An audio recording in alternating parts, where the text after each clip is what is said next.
Dr. Vex's four blue eyes widened as she stared at the strange readings on her medical scanner.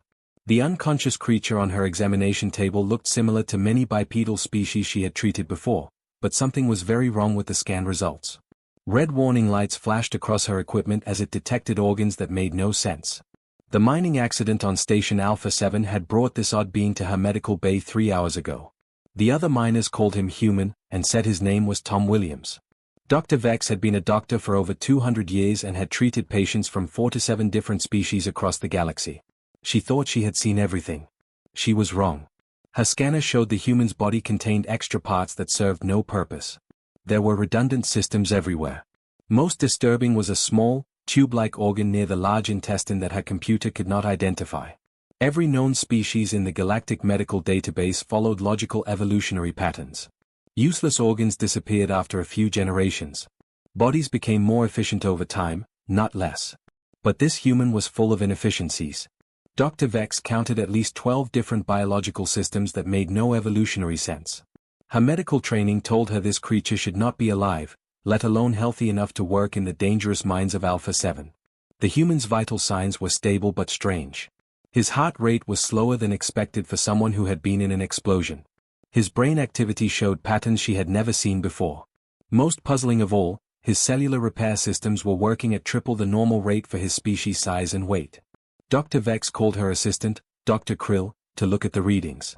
Krill's green tentacles waved in confusion as he studied the data. "This cannot be correct," he said in his translator's mechanical voice. "The scanner must be broken." "I ran diagnostics twice," Dr. Vex replied. "The equipment is working perfectly. This creature really does have all these extra organs." They ran more tests. Blood samples revealed immune cells configured in ways that defied medical logic. The human's DNA contained vast sections that seemed to do nothing at all. His bone structure was heavier than necessary. His muscle fibers were arranged in patterns that created unnecessary backup systems. "Maybe he is sick," Krill suggested. "Perhaps his species develops these growths as a disease." Dr. Vex shook her head. "Look at his cellular activity. He is not sick. He is healthier than most patients I see. These organs are natural parts of his body." The human began to wake up as they discussed his strange biology. His eyes opened slowly, and he groaned as he tried to sit up on the examination table. Dr. Vex quickly activated her universal translator and approached him carefully. "Please remain still," she said. "You were injured in the mining accident. I am Dr. Vex. I need to ask you some questions about your biology." Tom Williams looked around the medical bay with curious eyes. He did not seem afraid or worried, which surprised Dr. Vex. Most patients were nervous when they woke up in an alien medical facility. This human just seemed mildly interested in his surroundings. "Am I going to be okay, Doc?" Tom asked. His voice was calm and friendly. "Your injuries are healing well," Dr. Vex replied. "But I need to understand your body better. My scans show organs that I cannot identify. Can you explain what this is?" She pointed to the display screen showing the small tube-like organ near his intestine. Tom squinted at the image and smiled. "Oh, that's my appendix," he said with a casual shrug. "Nobody knows why it's there." Dr. Vex's four eyes blinked in sequence, a sign of extreme confusion in her species. "You carry an organ with no known function." "Yeah, lots of humans have them," Tom replied. "Some people get them removed if they cause problems, but most of us just ignore them. They don't really do anything important." Krill's tentacles began writhing frantically, which meant he was having what humans might call a panic attack. "This is impossible," he whispered. "Evolution does not work this way." Tom looked between the two alien doctors with growing amusement. "Is there a problem?" "I mean, I feel fine. A little sore from the explosion, but nothing serious." Dr. Vex struggled to maintain her professional composure.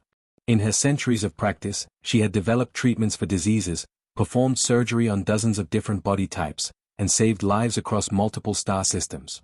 But she had never encountered a species that casually carried useless organs like they were collecting souvenirs. "Can you explain these other structures?" she asked, highlighting different parts of the scan. "These seem to serve no function either." Tom looked at the display with the expression of someone trying to remember old-school lessons. "Well, those are wisdom teeth. They're supposed to be for chewing tough food, but most humans don't need them anymore. And that's my tailbone from when our ancestors had tails. Oh, and those are my tonsils. I think they are supposed to fight germs or something, but mine have never done much. Each explanation made Dr. Vex more confused. This human was describing his body like it was a museum of evolutionary mistakes, yet he seemed perfectly healthy and unconcerned about carrying around useless parts. In your medical opinion, she asked carefully, do you consider your species to be well designed? Tom laughed, a sound that made both alien doctors jump. Well designed? Doc, the human body is pretty much held together with hope and stubbornness. But somehow we make it work. Word about the strange human spread through Station Alpha 7 faster than a reactor leak. Within hours, Dr. Vex's medical bay was crowded with curious scientists, doctors, and researchers from across the sector. Everyone wanted to see the creature that carried useless organs like they were fashion accessories. Dr. Krill had sent emergency messages to the Galactic Medical Council, requesting immediate consultation from specialists in evolutionary biology. 3 expert doctors arrived on the next transport. Dr. Zara from the Crystal Worlds, Dr. Mung from the gas giant colonies, and Professor Wex, the galaxy's leading authority on biological efficiency. Tom Williams sat on the examination table, looking amused by all the attention. He wore a hospital gown that was too small for his frame and sipped what the medical staff had determined was safe liquid nutrition for his species. To him, this seemed like an interesting way to spend his recovery time. Let me understand this correctly, Professor Wex said, his 12 thin arms waving as he studied the scan results. Your species carries multiple organs that serve no survival purpose. That's right, Tom nodded. We've got all sorts of leftover parts from evolution. Most people don't even think about them unless they cause problems. Dr. Zara's crystalline body flickered with colors that indicated deep confusion. But evolution eliminates inefficient systems. Carrying unnecessary biological mass wastes energy and resources. How does your species survive? Tom scratched his head, a gesture that fascinated the alien doctors since none of their species had similar habits. Well, we do okay for ourselves. We've got cities, spaceships, art, music, all that stuff. The extra parts don't really slow us down much. Professor Wex consulted his datapad, which contained information about biological development across known space. According to our models, a species carrying this much biological waste should have gone extinct within 50,000 years. How long has your species existed? Depends how you count it, Tom replied. Modern humans have been around for maybe 300,000 years. Our earlier ancestors go back millions of years. The room fell silent except for the humming of medical equipment. Dr. Mung, whose species had evolved on a world where efficiency meant survival, made a sound like air leaking from a tire. This was how his people expressed disbelief. Impossible, Dr. Mung whispered. My people eliminated our last vestigial organ 40 million years ago. We became more efficient every generation. How did you develop space travel while carrying biological garbage? Tom's eyebrows rose, another gesture that the aliens found endlessly fascinating. Biological garbage? That seems a little harsh. Sure, my appendix doesn't do much, but it's not hurting anyone by being there. Dr. Vex activated a new scanning protocol, one designed to examine biological systems under stress conditions. Tom, would you mind if we ran some tests to see how your body responds to different situations? Nothing dangerous, just simulated environmental changes. Sure, why not? Tom agreed. This is actually pretty interesting. I never knew other species cared so much about body parts. The first test involved slightly reducing the oxygen content in the room. The alien doctors expected Tom's efficiency to drop as his body struggled with useless organs consuming resources. Instead, his breathing adjusted smoothly, and his cellular activity remained stable. Run the temperature variation test, Professor Wex ordered. They raised and lowered the room temperature in controlled increments. Tom's body adapted to each change without apparent stress. His redundant systems seemed to help maintain stability rather than waste energy. Dr. Zara began running her own scans, focusing on Tom's immune system. What she found made her crystalline form pulse with alarm colors. His disease-fighting systems are incredibly complex, she announced. They have multiple backup processes and redundant pathways. Most of our species have streamlined immune responses, but his body maintains dozens of different defense mechanisms. Is that bad? Tom asked, noticing the doctor's agitated coloring. Not bad, Dr. Zara replied slowly. But extremely inefficient. Your body uses 10 times more energy to fight diseases than ours do. Yet your scans show you rarely get sick. Tom nodded. Yeah, humans are pretty tough when it comes to germs and viruses.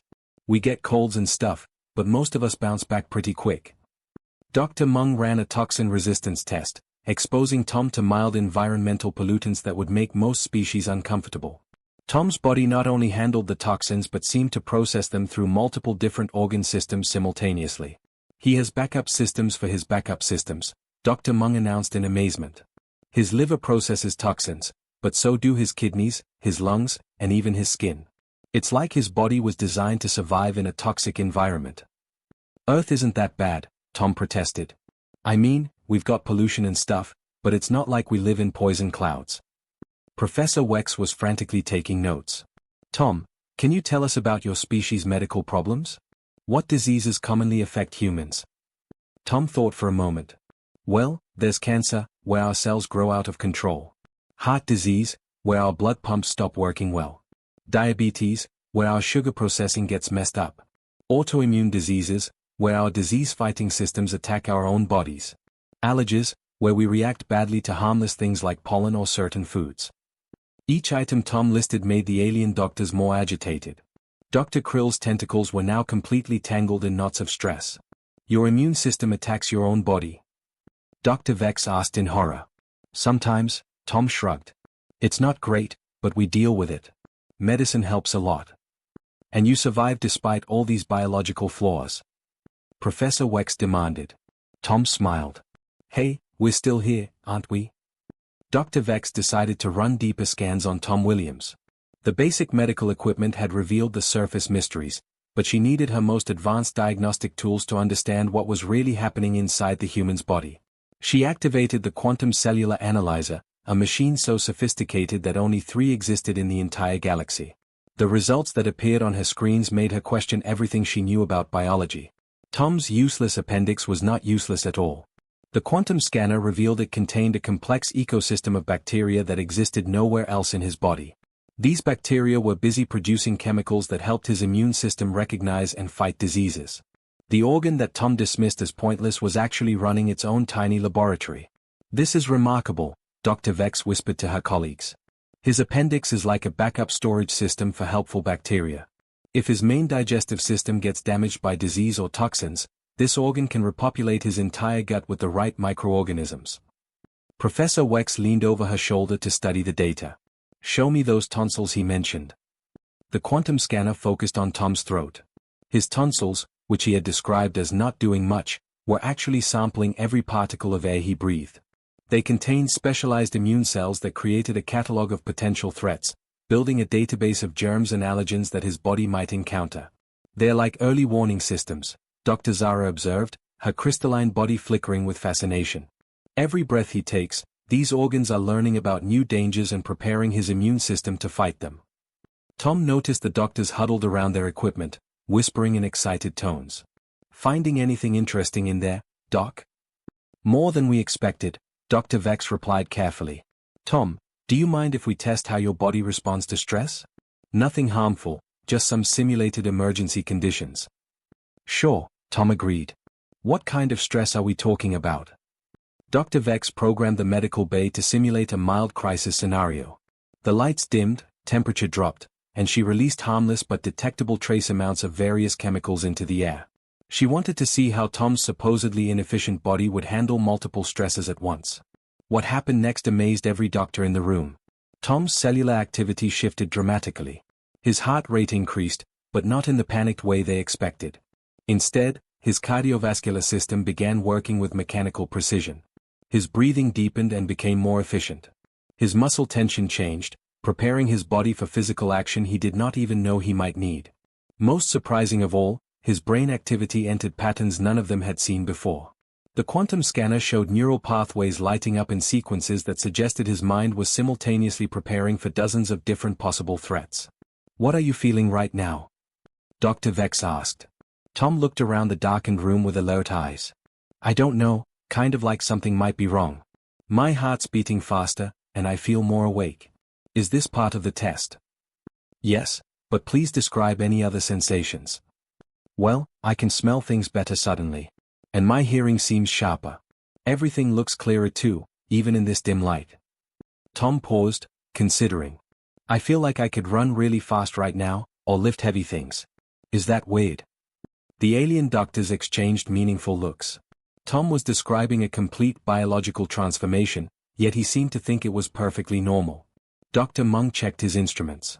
His muscle fibers are reorganizing for maximum strength output. His sensory organs are operating at peak efficiency.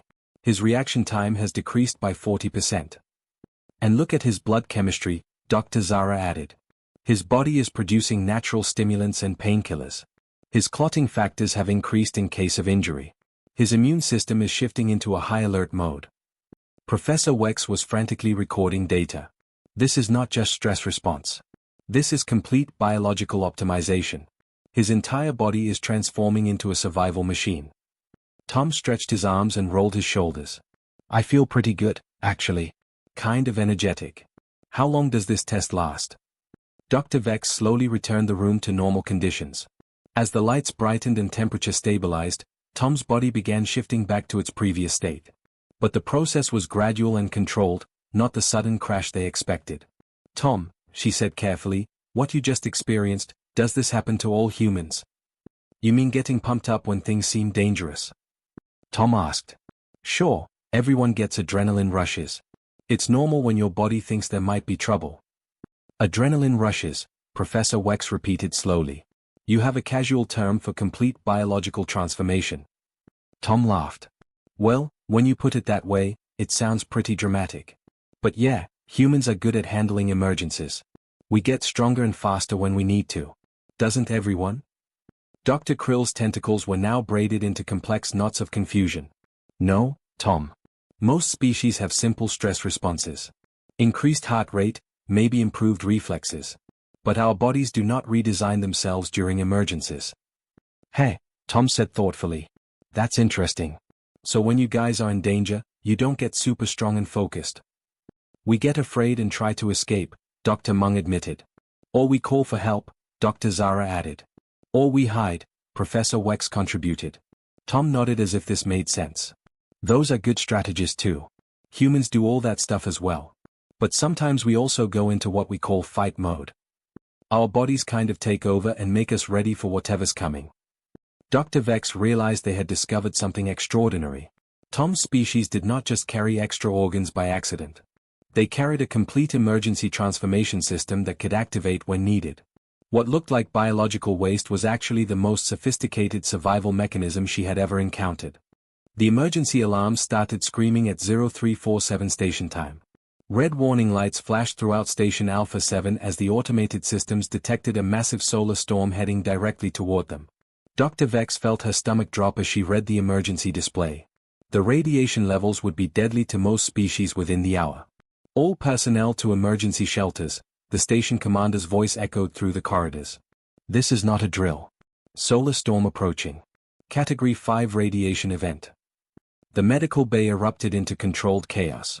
Dr. Krill began shutting down sensitive equipment while Professor Wex gathered his research data. Dr. Zara's crystalline body flickered with stress colors as she tried to contact her home world. Dr. Mung was already feeling sick from the early radiation waves. Tom Williams sat on his examination table, watching the alien doctors rush around in panic. Is this storm thing pretty serious? He asked.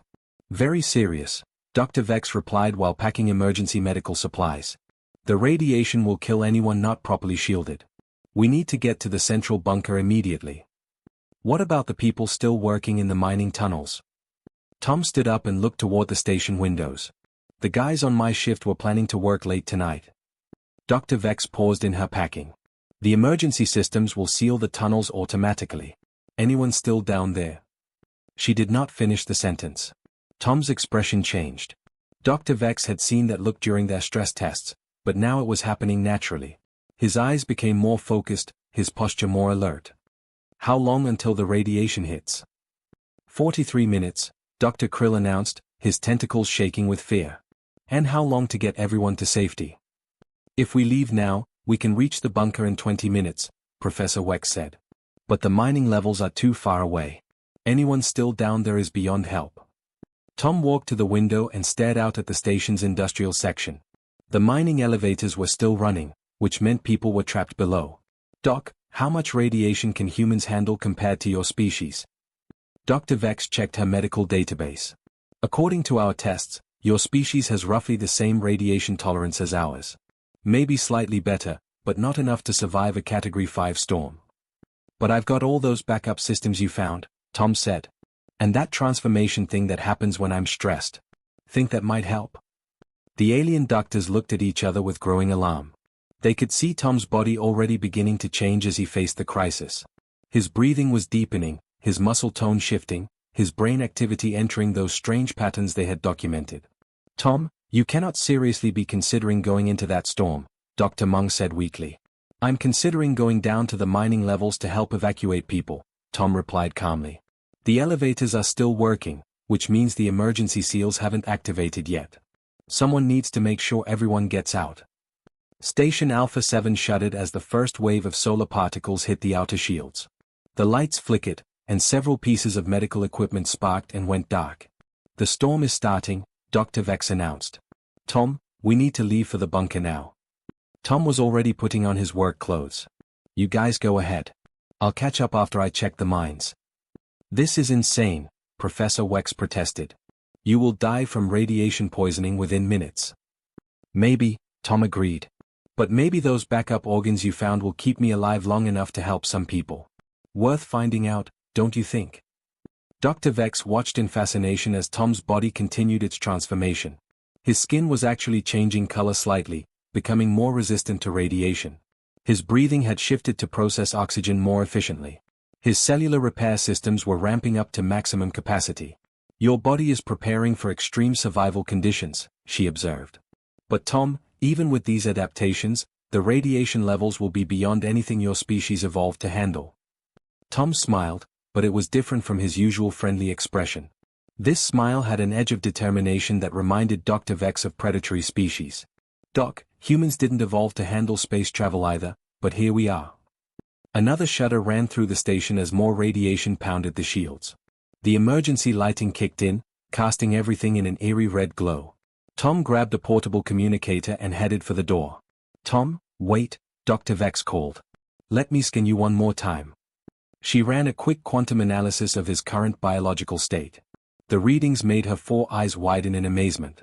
Tom's appendix was producing chemicals she had never seen before. His tonsils were releasing specialized immune cells. His bone marrow was generating new blood cells at an incredible rate. His entire nervous system was rewiring itself for enhanced reflexes and pain tolerance. What am I looking at? She whispered. A human getting ready to do something dangerous, Tom replied. Happens all the time back on Earth. He activated the communicator and spoke into it. This is Tom Williams. I'm heading down to mining level 7 to check for stragglers.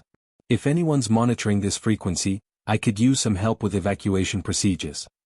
Static filled the comm channel, then a weak voice responded. Tom?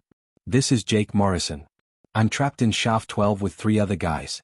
The elevator's not working, and we can't reach the emergency systems. Tom's transformation accelerated. Dr. Vex scanners showed his body shifting into a configuration she had never imagined possible.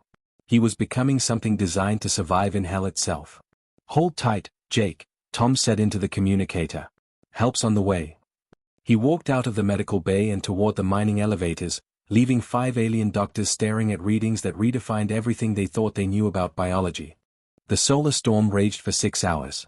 Dr. Vex and her colleagues huddled in the emergency bunker with 300 other station personnel, listening to radiation alarms and emergency broadcasts. The quantum scanner she had brought with her showed readings that should have been impossible. Tom Williams was not only alive in the mining tunnels, he was thriving. Her portable equipment tracked his biological signature as he moved through the radiation-soaked lower levels of the station. His body was operating in ways that violated every principle of evolutionary biology she had ever learned. The appendix he had dismissed as useless was processing radioactive particles and converting them into harmless compounds. His immune system was adapting to radiation damage in real time, learning to repair cellular destruction faster than it occurred. This cannot be accurate, Professor Wex whispered, staring at the scanner display. The radiation levels down there would kill any known species within minutes. The readings are correct, Dr. Vex replied grimly. Tom's body has become something we do not understand. Through the communicator static, they heard Tom's voice reporting his progress. Found another group in Sector 9. That makes 18 people so far. Everyone's scared but okay. The elevators are still working in this section. Dr. Krill's tentacles writhed with anxiety. How is he even conscious? The radiation should have destroyed his nervous system hours ago. Dr. Vex studied the biological data streaming from Tom's location. His brain is running on backup neural pathways we did not know existed. His primary nervous system is damaged, but his body switched to redundant systems automatically. It is like he has multiple brains working together. The storm began to weaken as the morning shift approached. Station Alpha 7's shield started holding more effectively, and the radiation levels slowly decreased. Tom's voice came through the communicator one final time. All mining levels cleared. Found 23 people total. Everyone's safe in the lower emergency shelters. I'm heading back up now. When the all-clear signal finally sounded, Dr. Vex rushed back to her medical bay. Tom arrived 30 minutes later, looking tired but otherwise normal. His clothes were torn and dirty, and he had a few minor cuts, but he walked into the room like he had just finished a regular work shift. How are you feeling? Dr. Vex asked, activating every scanner she owned. Pretty beat, Tom admitted, sitting heavily on the examination table. That was a long night. Could really go for some coffee and a shower. The quantum scanner results made Dr. Vex's legs weak. Tom's body showed evidence of massive radiation exposure that should have killed him dozens of times over. Yet his cellular repair systems had not only prevented death, they had used the radiation as fuel for enhanced biological functions. Tom, she said carefully, you just survived radiation levels that would exterminate entire planets. How do you feel about that? Tom shrugged, the same casual gesture he had made when explaining his appendix days earlier. Humans are tougher than we look, I guess. My appendix was acting up a bit during the worst of it, but nothing too serious. Dr. Vex checked her readings again. Tom's appendix had been processing deadly toxins and coordinating immune responses that kept him alive in conditions that should have turned his internal organs into radioactive soup. When she tried to explain this to him, he just nodded politely.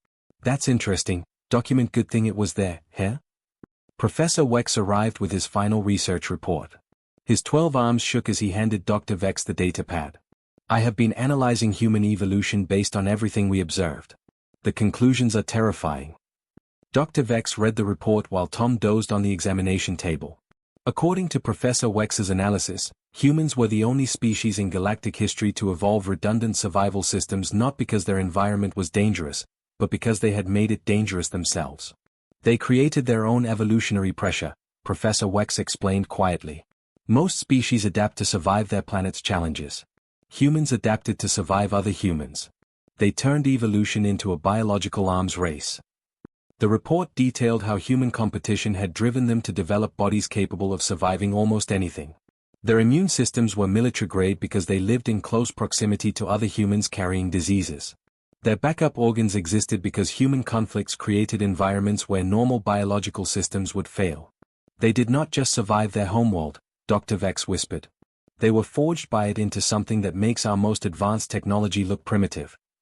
Tom woke up as the doctors finished reviewing the data. Everything looked normal, Doc. Dr. Vex stared at him with new understanding. This cheerful, casual human was a walking biological fortress designed by millions of years of surviving conditions that would destroy civilizations. His species had not developed space travel despite their flaws. They had developed it because their flaws were actually sophisticated survival mechanisms. Tom, she asked, what do humans consider to be a dangerous situation? Tom thought for a moment. Well, there's natural disasters, wars, diseases, accidents, wild animals, extreme weather, poisonous plants, contaminated food, dangerous jobs, sports injuries. He paused. Why do you ask? Just curious about your species' definition of normal risk. Oh, that's not normal risk, Tom laughed. That's just regular life stuff. Dangerous would be like, I don't know, jumping out of airplanes for fun or climbing mountains in storms. You know, the really exciting things. Dr. Vex began writing her final report to the Galactic Medical Council. Her recommendation was simple: treat humans as the most successful survival specialists in known space. What appeared to be evolutionary waste was actually their most sophisticated defense system. Humanity had not just survived their planet. They had conquered it so thoroughly that surviving solar storms was just another Tuesday for them.